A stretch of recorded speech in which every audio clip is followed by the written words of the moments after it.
let's begin our first talk by Miss Susan Byrne, FRPSL, who began collecting stamps at the age of 7. Due to limited budget, she chose to collect Indian airmails. She was also fortunate to gain guidance and support from Jeffrey Brown, and since then, her interests have expanded to include the air route beyond India to Australia and New Zealand. She also specializes in Kingsford Smith and Mac Robinson Air Race. She has received the ABPS Award of Merit in 2002 and is currently National Judge in Open Philately. Today, she will be speaking on the rise of flying boats and the Empire Airmail scheme. Over to you, Ms. Byrne. Thank you very much for the kind introduction and invitation to do the talk today. I'm also a member of the Imperial Airways Study Circle, as is Lawrence, and we have regular calls where we share information and knowledge. So part of what I want to pay tribute to is Peter Wingent, who organises them and whose aircraft movement charts I've used quite a lot in the presentation, and also to Lawrence, who's on the call, for his work on the Pacific, which is the other book that he has produced, which has been so helpful for me in adding to my collection. So I've just already put a summary on this page of what I'm going to do today. My approach to collecting is quite different. I know we've already had a talk about airmail competition. I so far have really entered the open category because I study Kingsford Smith as an airman, and also because I love ephemera. And I suppose feel in my collecting that I want to understand more about the context of the information of the covers and the surrounding political and technical aspects of aviation, and try and put the jigsaw together to understand better of how the routes and rates have changed over the period. So, just as a bit of a summary, really, the Eastern route, as Imperial Airways called it, which is the route to Australia, India was a very important link in that chain, and started a regular airmail service from 1929 onwards. In preparation for that, Alan Cobham did a lot of work in travelling the route, and this is a cover from that survey flight of 1926. That was quite tragic. As you can see from the photograph, the aircraft was also a seaplane until it got to Australia and was converted to a land plane. And this is it landing at Hinadi because his navigator was shot and died from his wounds mid-flight. So it was quite a risky business flying in that era. 1933 also saw Imperial Airways and Major Brackley, who's the tall guy on the right of the picture there, their superintendent, do a survey flight in preparation for starting a regular air service. And they're using the Astria aircraft, and you can see in the bottom left-hand corner the aircraft at Brisbane by the hangar. And most people, you can see a few people there, but literally used to get thousands of people coming to visit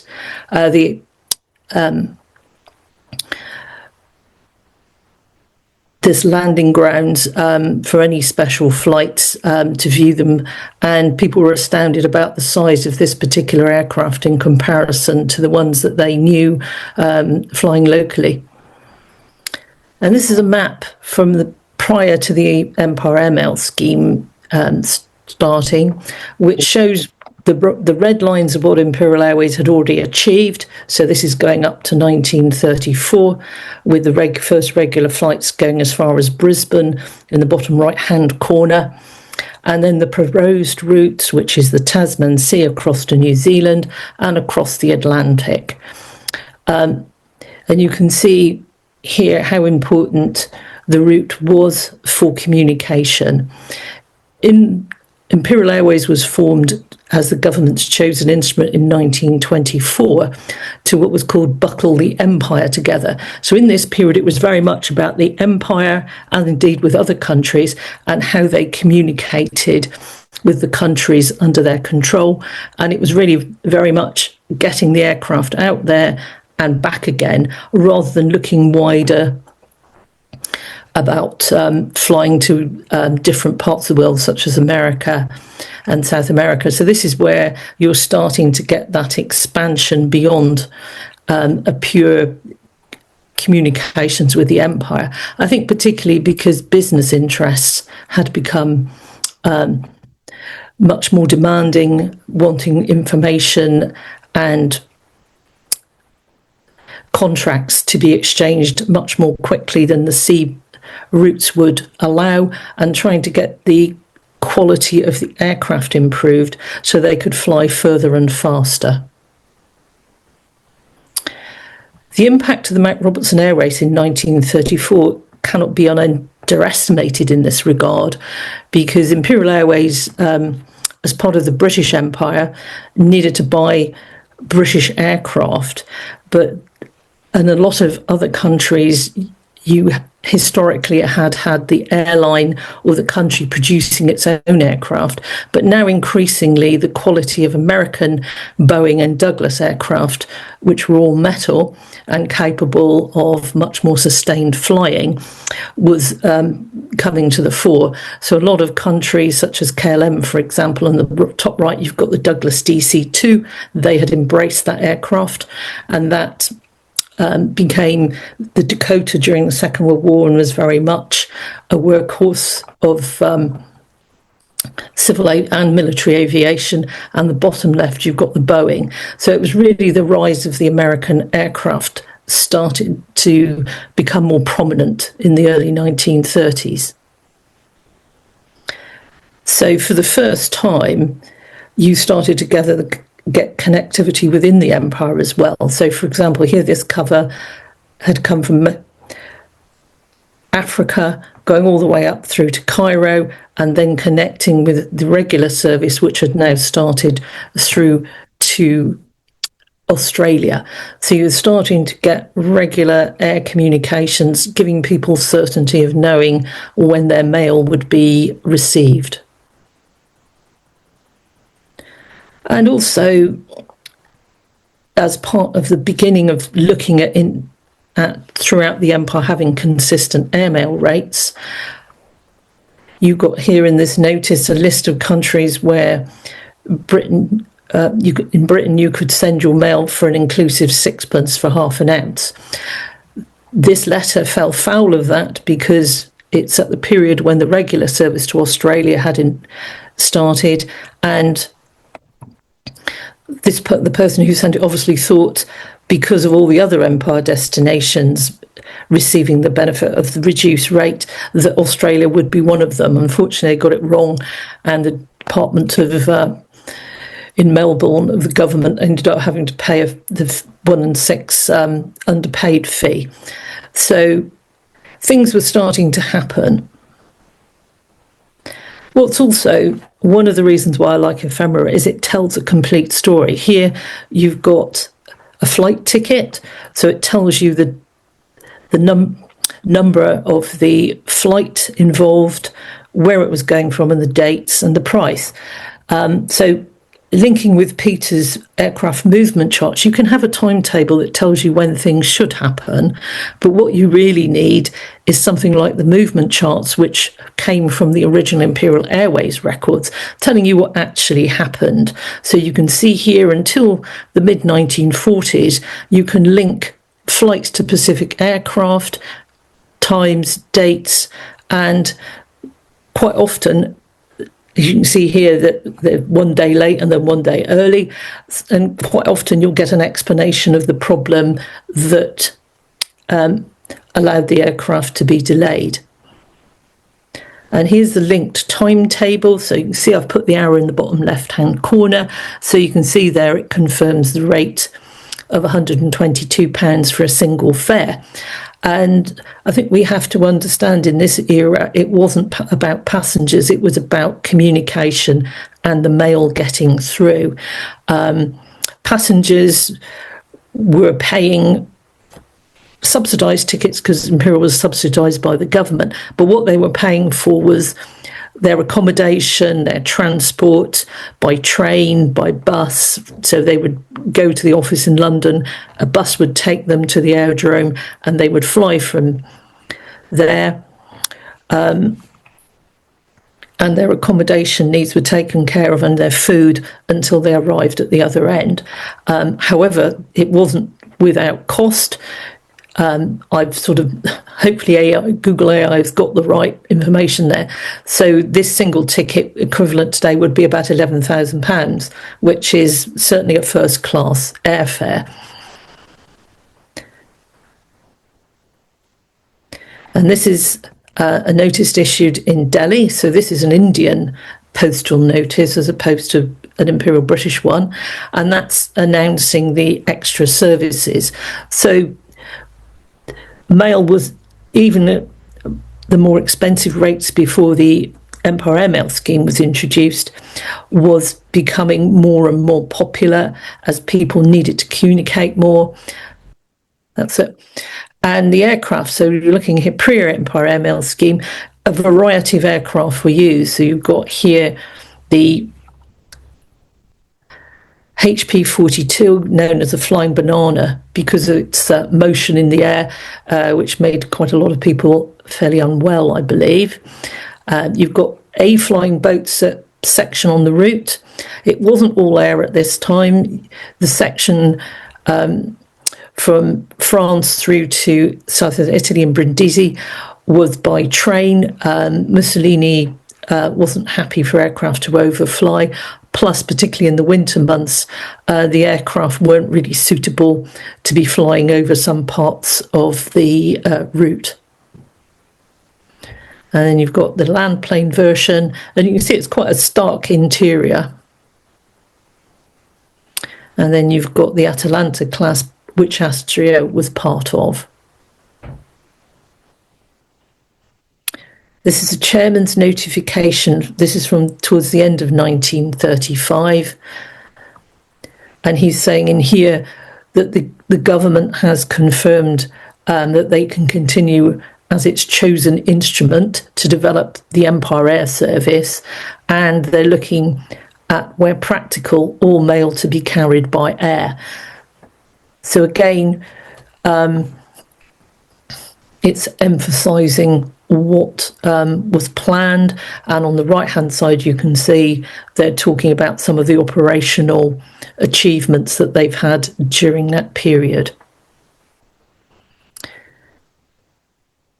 And here you can see an outline of the flying boat that they chose to operate the routes, partly because of its size and ability to cover greater distances with larger quantities of mail. But it's interesting, really, you're still only looking at 15 passengers in the aircraft. And here you can see one on the being constructed on the ramp at Short Brothers, and at the top left, a postcard produced showing the interior of the aircraft. In particular, if you look in the top right hand corner, you can see the cockpit and the visibility that you could obtain from that, and I'll talk more about that shortly.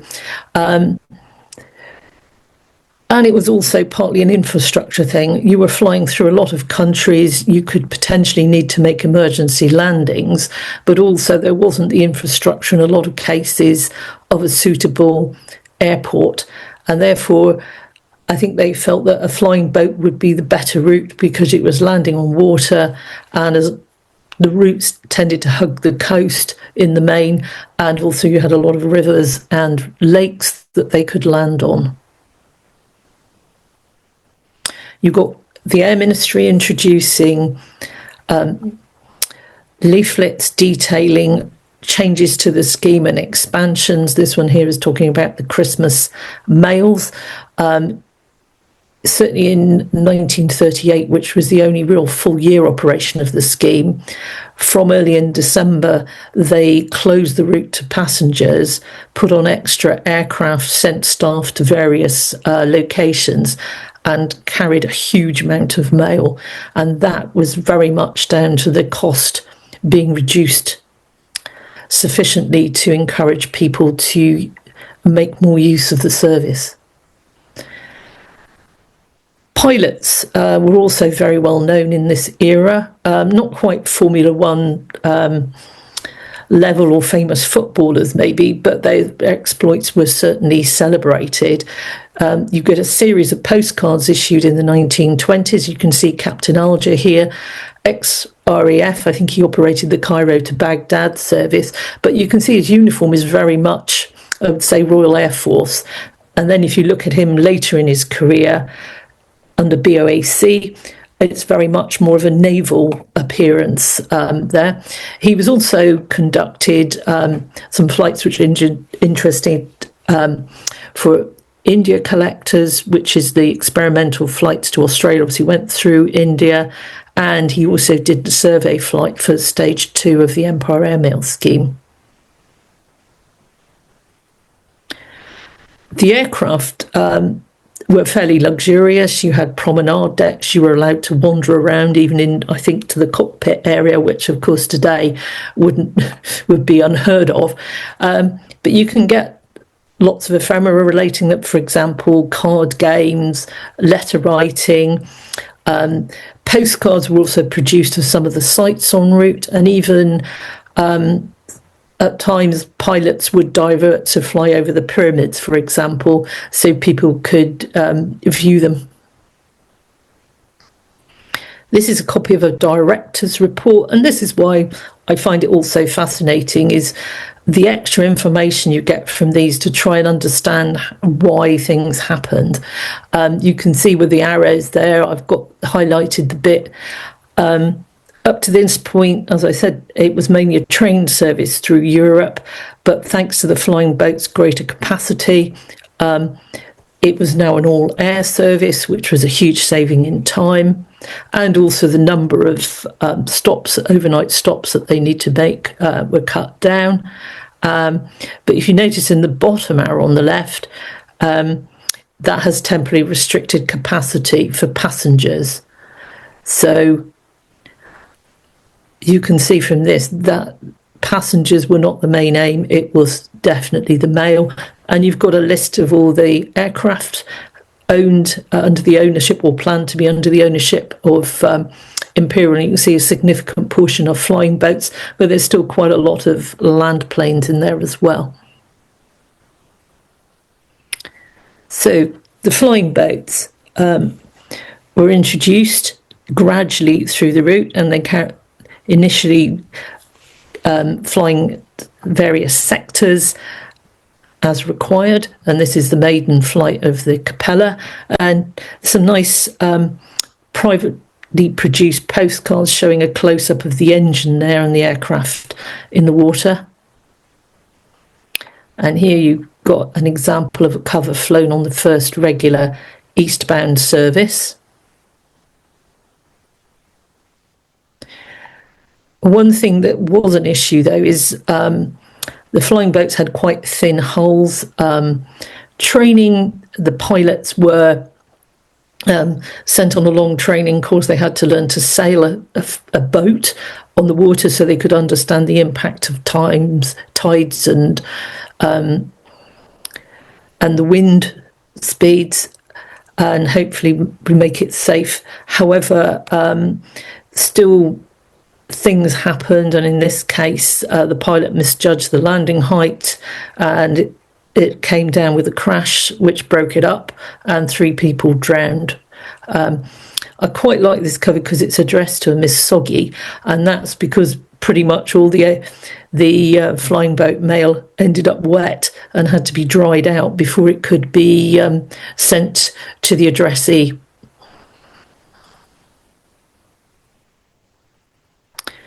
The reason I show this is certainly by the Second World War, you're getting the interconnectedness of air travel around the world.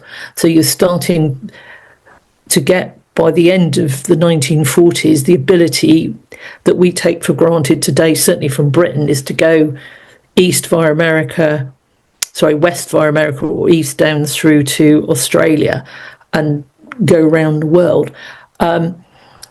New Zealand was very upset that the flying boats only went as far as Australia initially, and they literally sent the Premier went and banged on the desk in London, and that initiated a survey flight for crossing the Tasman Sea, and the Centaurus was picked to do this flight. And you can see in the bottom right hand corner, navigation was by sextant, and the captain and the first officer were trained to do that. I thought people would be interested to see what that looked like in reality. And you can see the aircraft landing here in Auckland Harbour. But what was also very important was this is where that aircraft and the Samoan Clipper, the Pan American Airways flying boat, met up. And this was Captain Music, the guy on the left there, and he was making a survey flight. They tried to get into Japan and been rebuffed, and a similar way with Australia, because what they were looking for as America was trade as much as communication. But in the end, New Zealand was happy for them to create a service, and this was the first survey flight. So you get Imperial Airways and Pan American meeting, which is a historic occasion. Sadly, it didn't eventuate into a service at that time because on the third service, the aircraft exploded with a loss of life, and that paused flights across the Pacific until 1940, as far as New Zealand was concerned. But safety was also an important aspect, and as part of the survey flight, you've got they did a survey of around New Zealand for landing sites for them in case of emergency. And this is an example of a ticket from a survey flight. It's difficult to get Imperial Airways tickets outside of Europe, but it's wonderful to have this, because this is a ticket of the guy in the background there about to board the aircraft. And unfortunately, he was a pretty poor photographer. It's very small photos. But if you remember, I said have a look at the postcard for the flying boats and see the cockpit. You can see here's a real cockpit, if you like, in the middle of a survey. And there he is at the controls. Hopefully both times those are on the ground or on the water. But what's nice, I think, is to see the pilots in action in the air and the view from the aircraft over what I would imagine is the coast of New Zealand. So the Empire Airmail scheme, that was designed to have a common postage rate of a penny halfpenny per half ounce throughout the Empire, although Australia was slightly different because of the internal airmail charges. That was 5p, and it came out in 3 stages. The first stage is Africa, which doesn't really come into what I want to talk about today. But the second stage was India and a lot of other countries, as you can see on the post office notices here, which is quite nice to see how they communicated the information to the public. And here's examples of covers from the survey flight. And we've already saw previously the pilot for this. And what's also nice is you've got here a copy. I've got 2 pages. This is one of 2 pages I've got, which is a file copy detailing the different aspects of this particular flight. So it really gives a good background to philately what was happening. Now, again, we've got this is from Peter's book. You can see there's a letter from Imperial Airways Iraq. Again, that's going out to people saying this is what's going to happen with the introduction of the flying boats and the all-up air service.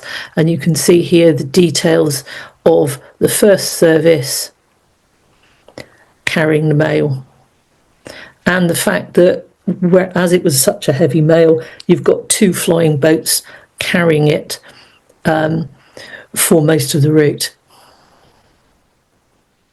And there's just some examples of first flight covers from that.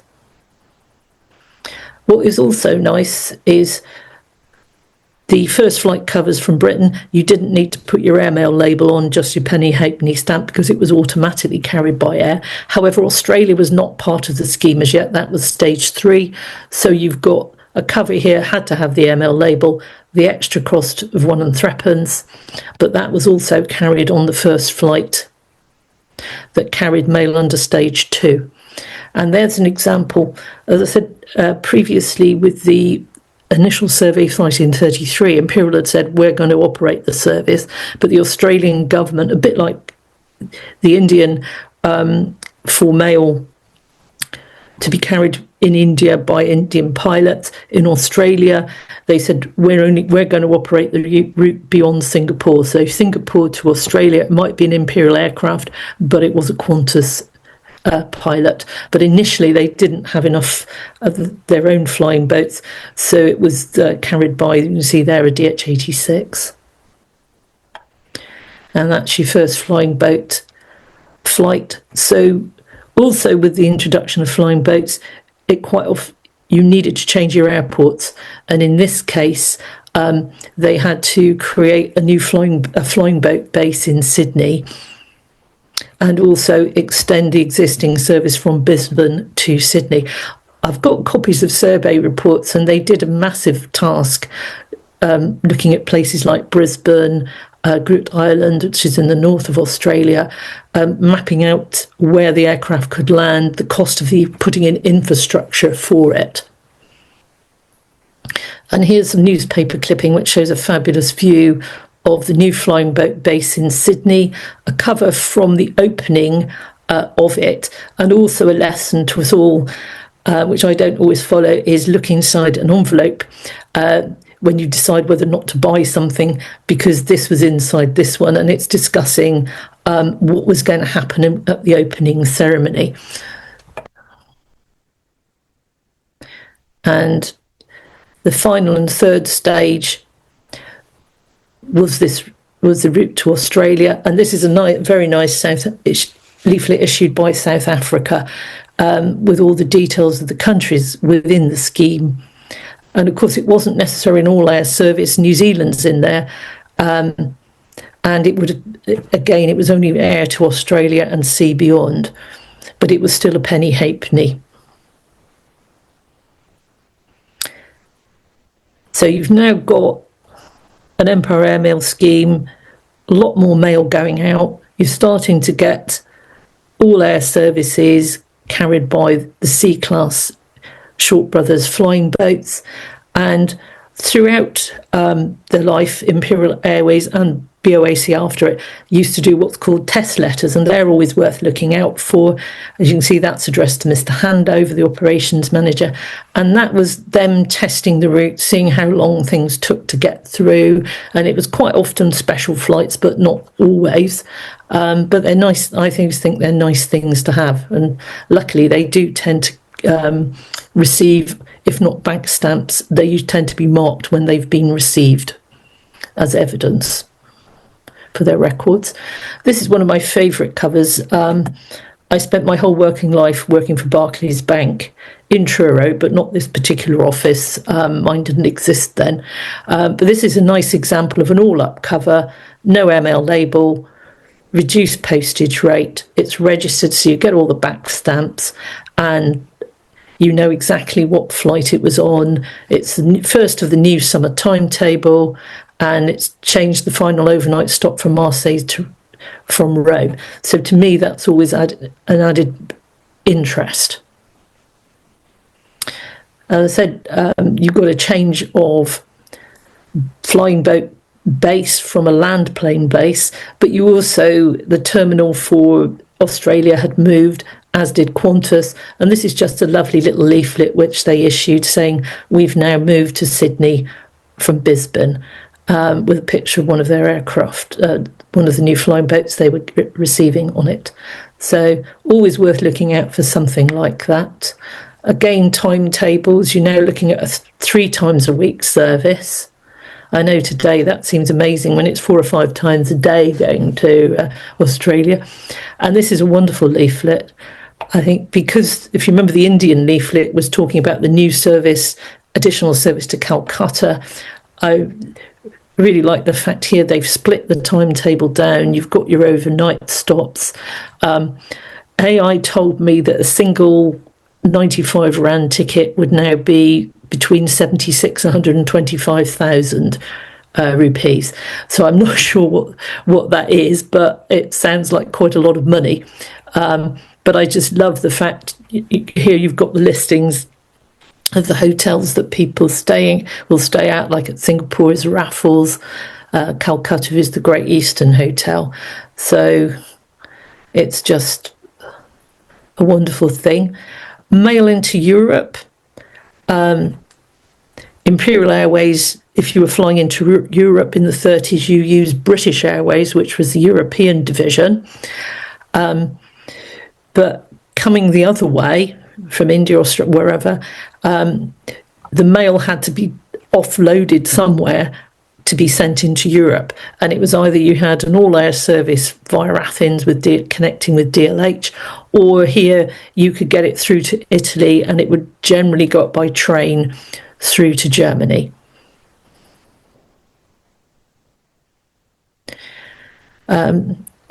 Getting somebody's archive is also a wonderful experience. Len lived to be over 100.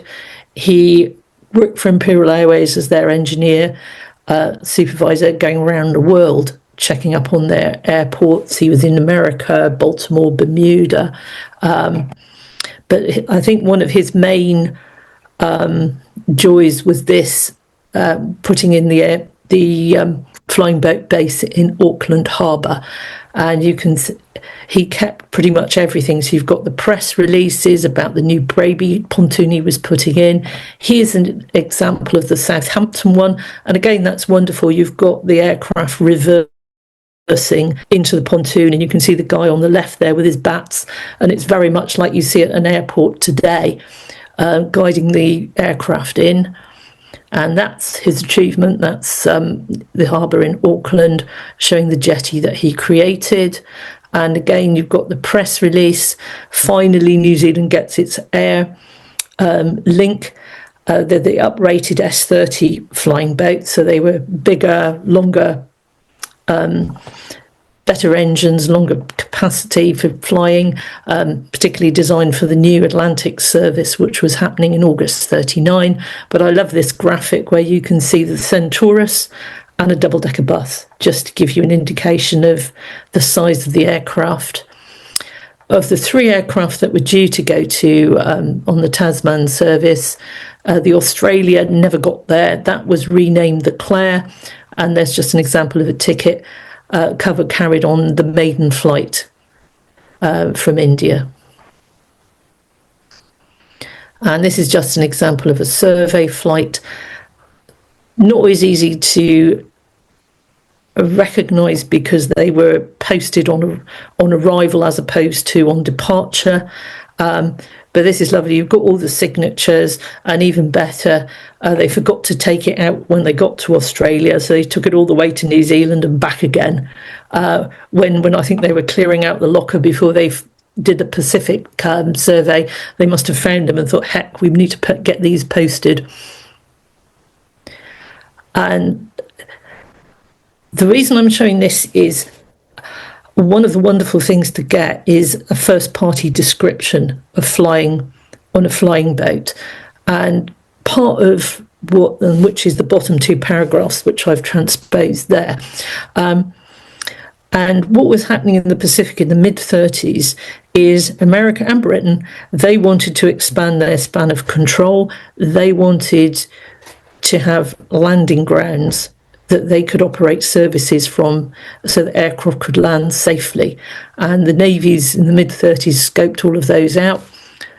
1937, the Samoan Clipper again was trying to create a service to Auckland. They also created FAM 14, which was across the northern sort of part of the Pacific, which we'll look at in a minute. But this is the British attempt, which by now we're at war. So this is October 39, and you can see here he's just describing what a fantastic experience it was to be flying. And here you've got the first flights across the Tasman in April 1940. And of course, this is no longer Imperial Airways. From the 1st of April 1940, it became BOAC.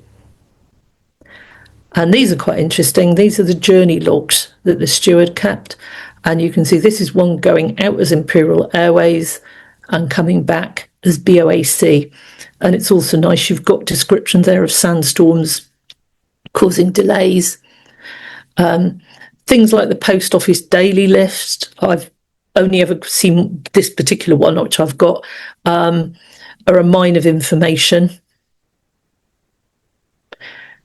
And September 39, we're looking at the war, the Empower Airmail scheme, which was so successful in getting people to post mail throughout the empire and beyond, came to an abrupt end. They needed the aircraft and they needed the space on the aircraft, so they had to reduce the volume of mail being sent. So they basically brought it back to where it was prior to the introduction of the scheme. You also had the situation where Poole would replace Southampton as a flying boat base in the UK. So September 39 was Germany, June 1940 was Italy, and those are the dates for the last services that left Poole that went across the Mediterranean. So it's so important, I suppose, to have a grasp of history, particularly if you're collecting the wartime period, because so much changed within a short period of time. This is the first flight after the declaration of war. And obviously, although it was posted on the 7th of September, the message hadn't got through that we have to now pay a lot more money for our post, and you've got the postage due stamps there. You've also got what we call in Britain certainly is the phony war period, when things were operating pretty much normally, although slightly different routings. And you've got example of a cover going through to Paris, straightforward India to UK. But what's nice, in manuscript, they've written the dates of arrival. So again, you can tie it into aircraft. And 7th of June 1940. So you've now got the situation where Mussolini has declared war and the Mediterranean will be closed. And this is the last flight out through to India. I've put the wiki page up there because it's always worth, particularly with a senior army officer, of Googling them and seeing what you find out. I live in Cornwall. This guy is from Bodmin, which is probably about 50, less than 50, probably 30 miles from me. And this is from his wife. And at the time, he was in charge of the Home Guard in India. But what's critical is you have to have your back stamp to prove that it was on that flight. The closure of the Mediterranean ended to what began the horseshoe, what was known as the horseshoe route. And you can see from the map here, it's roughly the shape as a horseshoe, allegedly, and how it operated up from Australia through Egypt and back down through Africa and then by convoy to the UK. Took 4 to 6 weeks, so it's quite slow. One reason I like New Zealand and India is they tend to backstamp their mail, which is critical with postal history and trying to work out what's going on. The reason I show these two from the same correspondence, because the change in this case is really the fact that the Tasman service had increased its operations because the amount of mail that was now going through it as a result of the Pan American service. You also got special postcards that were thin produced, so you reduce reduction in weight helped to carry things. And patriotic labels were also used by many people, understandably, to help raise funds for the war effort, but also to show their support for it. And you still get all Airmail, which wasn't particularly affected purely because of its location. So going up from Africa into India was a relatively straightforward position, and you've got a couple of covers there showing that.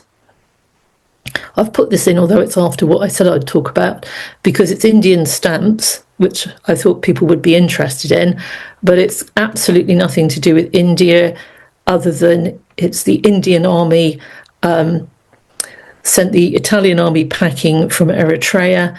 Barclays Bank, hence my interest, was asked to go in and operate a banking service, and this was an airmail cover sent from Eritrea or Asmara down through to their office in Uganda.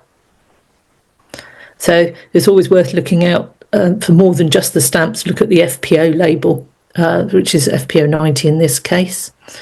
And thank you, Lawrence, for allowing me to use this map from your book on Pacific Air, because you can see the two FAM routes here is the one going across the top, FAM 14, and the one that eventuated slightly later from Auckland up through Honolulu through to San Francisco. I put next to it something I got in the post years ago, which I think was an American stamp issue, and this must have been an insert from the middle, because you can see where the Japanese attacked is pretty much the FAM 14 route, all the different islands along that route in December 41. So FAM 14, so foreign airmail, Pan American service, as you can see there, is going from Hong Kong through Manila and right across Honolulu and across to San Francisco. This cover's quite interesting because it's pre-war. However, Japan and China had been at war for several years, and this is a British Airways feeder service through between Bangkok and Hong Kong, and there were two different incidents. This is the first of them in February 38, where the aircraft was shot at by Japanese, allegedly thinking it was a Chinese plane.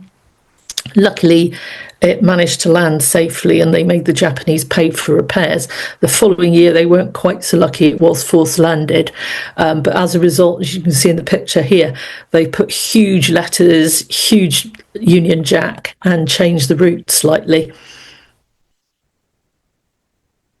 But it does go to show it's being a civilian pilot was not easy, even outside of the war.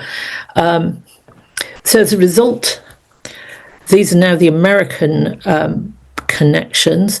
So the horseshoe route took 4 to 6 weeks, and also you had the risk of a convoy going up from Africa. So a lot of people, if it was important, opted to pay a lot more money and send the mail via one of the FAM routes. And you can see from the big turquoisey green triangles there, the sensor marks, they've been centred in India, but they've also been centred in Hong Kong, which is proof that that route was used. And whilst the covers look fairly identical when it comes to the postage stamps and the routing, the actual journey they took had differed, because the first one, the feeder service, was still operating. However, Japan put pressure on Burma, and the service had to terminate in October. So this cover was after that, and that should have been flown to Rangoon, and then the China National Airways flight to Hong Kong via Chungking.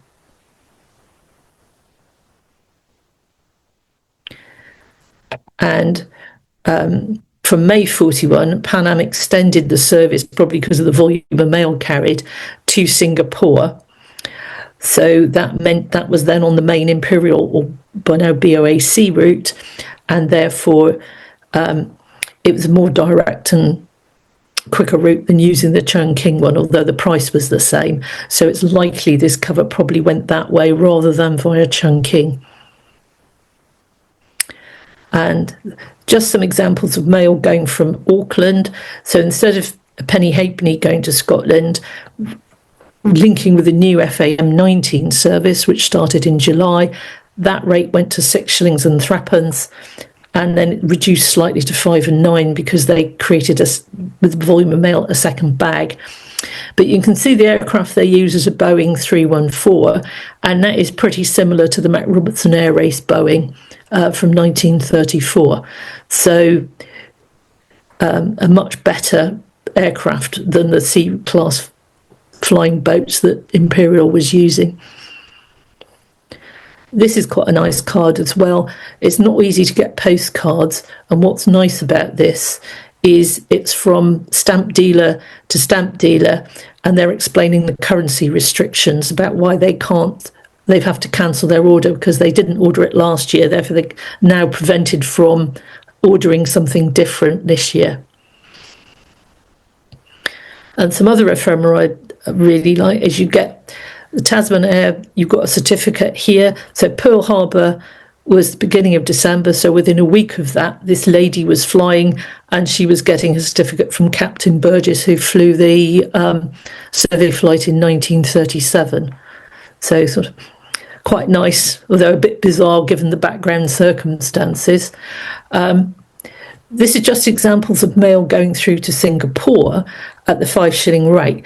But you can see from the different dates, it's quite a short period, but you've got 3 different caches already there. The first 2 where they've returned the mail because obviously you can't deliver something to Singapore, it's under siege, and eventually would surrender. The first 2, they've refunded it, and the third one, it just seems to have gone straight back. So whether they got any money for it, I'm not sure. And the final cover, this is going through to India, so it's capable of being delivered. Looking at the dates on the back stamp, would have gone through the horseshoe route, because that is what the post office tried to do. It would send it by the best route possible, as long as it didn't cost them any more money, basically. And just a final thing, I've used a lot of the information from the Robert Bluefeld's book on Imperial Airways, so it's a non-philatelic book. There's Lawrence's book, of course, about crossing the Pacific, which is brilliant. I don't know if he's got any left, if anybody's interested. And recently, although I haven't really talked about going over the hump, which is via Chungking, this lady's written a book, which is quite big, but has been very well reviewed. So if anybody's interested in that particular route, it might be one that you would want to purchase. So that is it from me. Thank you, Ms. Byrne.